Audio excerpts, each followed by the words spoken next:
হাওড়ায় কুকুর পুষতে হলে লাগবে পুরসভার লাইসেন্স। সেপ্টেম্বর থেকেই চালু নিয়ম। এবার থেকে হাওড়া শহরে বাড়িতে বিদেশি শঙ্কর জাতীয় কুকুর পুষতে হলে বাধ্যতামূলকভাবে নিতে হবে পুরসভার লাইসেন্স। আগামী সেপ্টেম্বরের শুরু থেকেই কার্যকর হবে এই নতুন নিয়ম। কিভাবে পাওয়া যাবে লাইসেন্স? পোষ্যের মালিককে অনলাইনে আবেদন করতে হবে হাওড়া পুরসভায়। এর জন্য প্রয়োজন হবে আধার কার্ড, কুকুরের ভ্যাকসিনেশনের শংসাপত্র। এরপর বছরে 150 টাকা ফি জমা দিয়ে অনলাইনে মিলবে লাইসেন্স। প্রতি বছর নবীকরণ বাধ্যতামূলক। পুরসভার বক্তব্য, হাওড়ার মুখ্য পুর প্রশাসক ডাক্তার সুজয় চক্রবর্তী জানান, কলকাতা পুরসভার পর এবার হাওড়ায় এই ব্যবস্থা চালু হচ্ছে।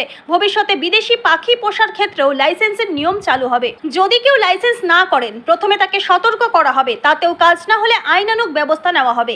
একই সঙ্গে শহরের পথকুকুরদের নির্বীজকরণের কাজও শুরু করতে চলছে পুরসভা। কার্তিক মণ্ডল বলেন, উদ্যোগ ভালো, তবে অনেক বিদেশি সারমেয়কে মালিকরা পরে রাস্তায় ছেড়ে দেয়। এর বিরুদ্ধে ব্যবস্থা নেওয়া উচিত। প্রতিবেশীরাও প্রায়শই সমস্যায় পড়েন। চয়ন দত্তর মতে, পুরসভার এই পদক্ষেপ প্রশংসনীয়, তবে হাওড়ায় যে পশু চিকিৎসা কেন্দ্র আছে তার অবস্থা খুব খারাপ। এ বিষয়ে নজর দেওয়া জরুরি। কতদিন ধরে পুষছেন? আমি দীর্ঘ 20 বছর ধরে আমি কুকুর পুষছি। এখন আপাতত আমার দুটো আছে, দুটোই ল্যাব আছে, ব্ল্যাক কালারের। একটার হচ্ছে 2 বছর বয়স আর একটার হচ্ছে এই 6 মাস। তবে পুরসভা যে উঠছে এটা নিয়ে কি বলবেন? পুরসভা উদ্যোগটা নিয়েছে, খুবই ভালো করেছে, কিন্তু আরেকটু বড়সড় উদ্যোগটা নিলে আমাদের পক্ষে খুব সুবিধা হয়।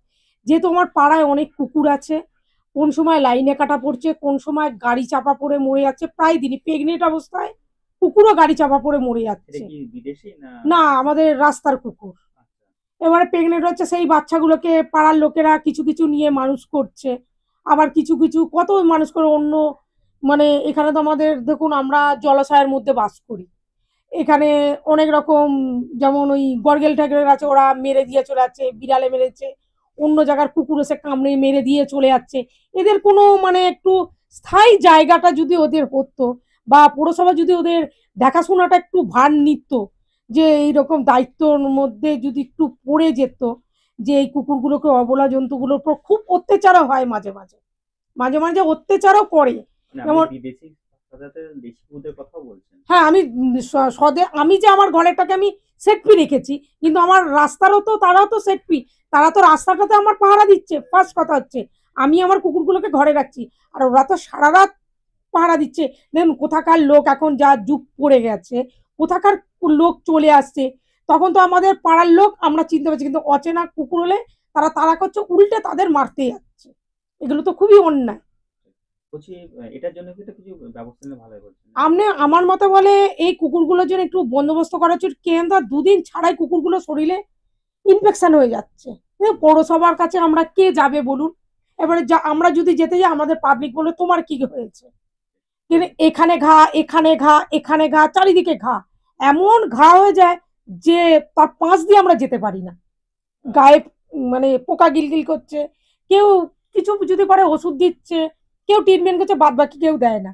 এবার কথা হচ্ছে, এবারে তো বলেছে যে প্রথম হাওড়াতে চালু হয়েছে, খুব শুনে আমি খুব ভালো, কিন্তু এর থেকে বড় উদ্যোগটা নিলে আমি আরো খুশি হব। আচ্ছা, বছরে যে 150 টাকা, খুব সেটা কি খুব চাপ? না না, বছরে 150 টাকা ঠিকই আছে। দেখুন, আমি যদি এই আমার যে 150 টাকা দিচ্ছে, সরকারকে আমার একটাই অনুরোধ, যে আমি বাড়িতে কুকুর পোষেছি, কিন্তু কিছু কিছু মানুষ এমন ব্যবহার করে যে তাদের সঙ্গে আমার প্রচন্ড পরিমাণ ঝামেলা হয়।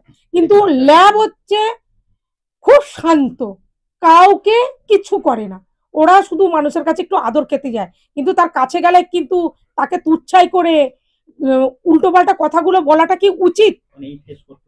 হ্যাঁ, এগুলো করতে হচ্ছে। আমার দীর্ঘ 4 দিন আগে আমার বাড়িতে বিশাল ঝামেলা হয়ে গেছে, শুধু ওকে নিয়ে ঘরে ঢুকেছে, ঢোকার পরে আমাদের মানে এত ঝামেলা গেছে, মানে পাড়া শুদ্ধ লোক দাঁড়িয়ে দেখেছে, কেউ একদিন প্রতিবাদ করেনি।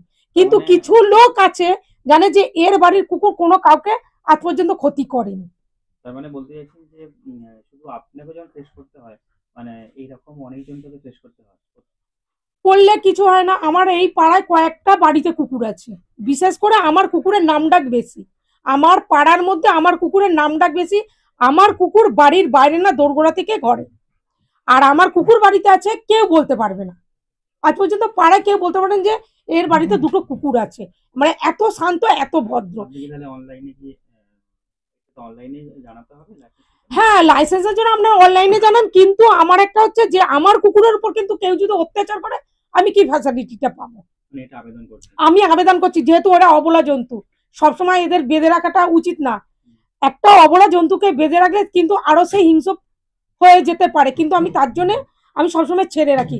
শুধু জাস্ট আমার বারান্দাটা যায়, দোরগোড়ার সামনে যায়, লোক যেই বলে, কিছু কিছু মানুষ আছে এখানে, কিছু ভদ্র মানুষও আছে, কিছু অভদ্রও আছে, ভদ্র অভদ্র দুটোই আছে। যেমন এদের গেলে বলে ঝিমি রানী তোরা সরে যা, ওরা রাস্তা ছেড়ে দেয়, ওরা সরে ঘরে চলে আসে। কিছু মানুষ আছে যে এদের এমন ব্যবহার করে যে না ওকে কামড়াতে যাচ্ছে, আদৌ কিন্তু এরা কামড়ায়নি। আজ এত 20 বছর ধরে আমি কুকুর বসে কাউকে অ্যাটাক করিনি। আপনার নাম? আমার নাম সোমা মণ্ডল, আমি রামরাতলায় থাকি।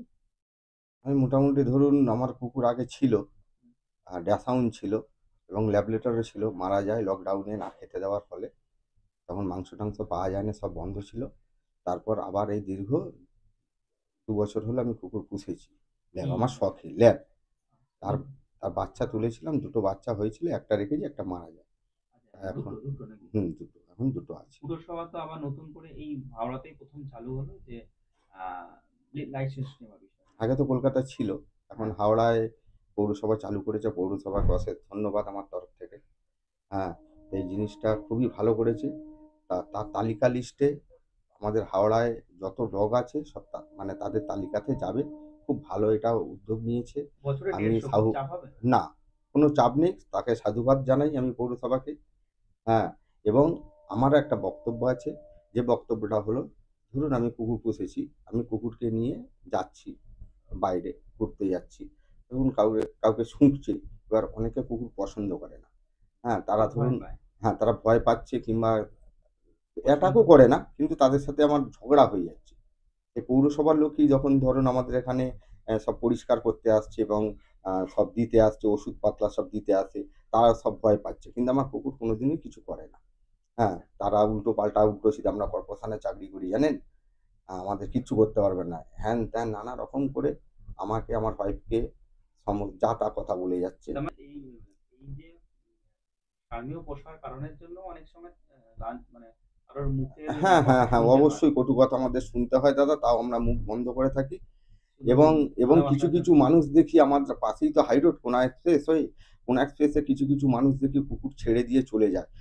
আমার চোখে জল এসে যায় যে মানে কুকুর, বিদেশি কুকুর। হ্যাঁ, বিদেশি কুকুর, ল্যাব, ডোবারম্যান, অ্যালসেশিয়ান সব ছেড়ে দিয়ে, গাড়ি করে সব ছেড়ে দিয়ে চলে যাচ্ছে। তাদের শখ পূরণ হয়ে গেছে। তাদের শখ পূরণ হয়ে গেছে, বয়স হয়ে গেছে কুকুরের। হ্যাঁ, তারা আজকে কুকুর ফেলছে, কাল মা বাবাকেও বৃদ্ধাশ্রমে রেখেছে, বৃদ্ধাশ্রম থেকে নিয়ে এসে তারাও ফেলে দিতে পারে, এটা কোনো গ্যারান্টি নেই। না, অমানবিক।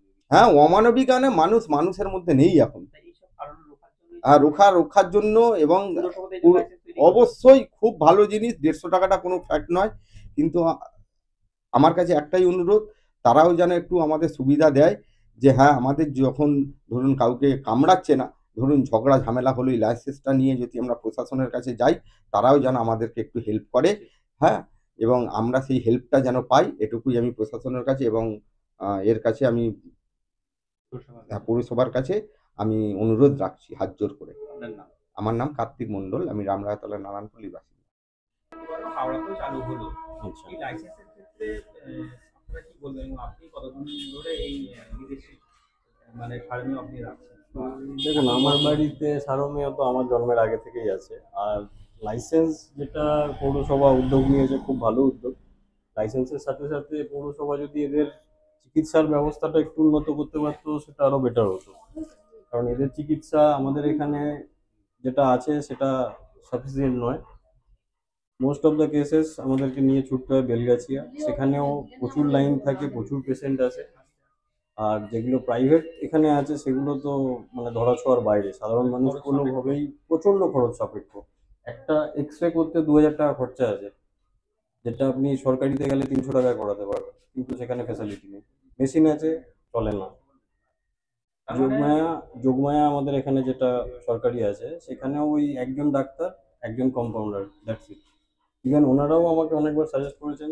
এর আগে এর যে মা ছিল, মারা গেল মাস দুয়েক আগে, কিডনি ফেলিওর হয়ে গেছিল। তো ওকেও সেই এখান থেকে ট্রিটমেন্ট না পেয়ে আলটিমেট নিয়ে যেতে হয়েছিল যোগমায়া। তার পুরো হিস্ট্রি আমার কাছে আছে। আপনার দাদা একটা বলতে চাইছেন যে আপনাদের বছরে 150 টাকা দিতে অসুবিধা কিছু নেই। না, একদমই না। 150 টাকার দেখুন খুবই মিনিমাম চার্জেস। সেই জায়গায় যদি এদের জন্য ফেসিলিটি পাওয়া যায়, বিশেষ করে দেখুন এ তো ঘরে আছে, আমরা জানি একে কিভাবে টেক কেয়ার করতে হবে। বাট যেগুলো স্ট্রিট ডগ, তাদের তো না ঘর আছে না বাইরে কিছু আছে, মালিক মালিক কেউ আছে। আমার বাড়ির সামনে দেখতে পাবেন অনেক এরকম ঘুরে বেড়াচ্ছে, তাদের যেটুকু সম্ভব আমরা করছি। সেই জিনিসগুলোও তো দেখা দরকার না, যে এরা তো দিনের দিন বংশ বিস্তার করছে, আরো বেড়ে যাচ্ছে, বাট এদের সেইভাবে কোনো টেক কেয়ার করার ব্যবস্থা নেই। হাওড়ার যে প্রথম চালুটা হলো, হুম। এটা কি বলবেন? হাওড়ার এটা প্রথম দেখুন, চালু এটা তো খুব ভালো জিনিস, এটাকে অবশ্যই আমরা সমর্থন করব, কিন্তু তার এফেক্টিভনেস কতটা সেটা আমাদের আগে দেখতে হবে। যে উদ্যোগ পূরণের পর ছেড়ে দেয় বা এ করে দেয়, তারপরে যাতে ধরুন ভ্যাকসিন দিচ্ছে কিনা বা বিষয়গুলো এইটাই তো পুরো উদ্দেশ্য প্রাথমিকভাবে এটাই বলছেন। তো সেক্ষেত্রে এটা কি বলবেন? দেখুন, সরকার যদি সিস্টেম চালু করে তো সেই সিস্টেমের আন্ডারে সবাইকে আসতে বাধ্য করা হবে। কারণ ব্ল্যাক মার্কেটে তো এদের জানেনই আপনারা যে কিভাবে এদের নিয়ে ব্ল্যাক মার্কেটিং হয়। বিভিন্ন জায়গায় বিভিন্ন ব্রিডার যে যার ঘরের ব্রিড করছে, বাইরে বিক্রি করছে। বাট সেটাতে যদি চক্রটাও যেটাও জানা হ্যাঁ, যায়। দেখুন ওষুধপত্র এদের যা ভ্যাকসিন আছে এগুলো আপনি এখানে ভেট ক্লিনিকে যেখানে পেয়ে যাবেন, কিন্তু সেগুলো রেকর্ড কি করে আপনি মেনটেন করবেন যতক্ষণ না সরকার এগিয়ে এসে কোনো স্টেপ নিচ্ছে। লাইসেন্সের জন্য যে মূল্য ধারণ করেছে সেটা অনেক বড় নয়, কিন্তু এদের ধরুন ভ্যাকসিন, সেই ভ্যাকসিন যখন করাতে হবে, একটা মানুষের বাচ্চারও পোলিও কার্ড থাকে, তো এদেরও সেইভাবেই মেনটেন করা দরকার আছে। সেই জিনিসগুলোকেও তো নজর রাখতে হবে। আপনার নাম বলুন। আমার নাম চয়ন দত্ত। জিনিসের জন্য আপনাদের ডাকা প্রথম হচ্ছে আমাদের আজকে এর আগে যেটা হাওড়া কর্পোরেশনে আমরা ছিল না, এটা প্রথমবার আমরা করলাম। সেটা হলো আমরা একটা পেট লাইসেন্স, অর্থাৎ পেট ডগসের জন্য আমরা করলাম। এটা কেএমসিতে ছিল। বহু মানুষ তাদের বাড়িতে যে স্পেশাল ব্রিডের যে তারা কুকুর রাখেন, তারা কলকাতা কর্পোরেশনে কিন্তু তারা লাইসেন্স নিয়ে পেট ডগস রাখেন, বিশেষ করে যারা ধরুন বিদেশি ব্রিডের বা বিভিন্ন ধরনের কুকুর তারা রাখেন। তো এটা আমরা এইচএমসিতে চালু হলে এটা অনলাইন অ্যাপ্লিকেশন করে তারা বছরে 150 টাকা এই রেটে তারা যাদের বাড়িতে পেট আছে, এটা যে কোনো সিভিলাইজড জায়গাতে কিন্তু এই পেট লাইসেন্স দেওয়া হয়। সিভিলাইজড মানে কান্ট্রিতে সব জায়গায় আছে। আমি বললাম আপনাকে আগে, কলকাতাতে অলরেডি আছে এটা। তো আমাদের কাছে